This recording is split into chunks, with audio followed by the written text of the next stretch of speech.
近日，演员黄日华在谈及大埔鸿福苑那場令人揪心的大火時，難掩內心的沉痛。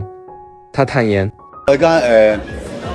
每一次出門口啊、返屋企啊，都必定經過宏福苑嘅，即係心情當然係沉重啦。而家返去都見到一片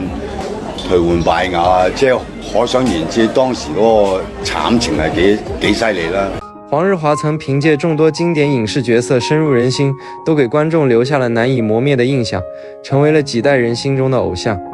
當被問到近期是否有影視邀約時，黃日華給出了明確的答覆：基本上我係已經退出咗呢個娛樂圈㗎啦，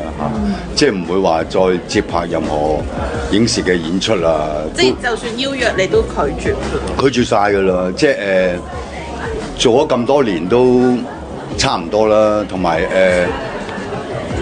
自己知道自己嘅事啦，你根本去唔翻以前嗰個巔峰狀態嘅啦，不如留翻啲好嘅印象俾觀眾啦。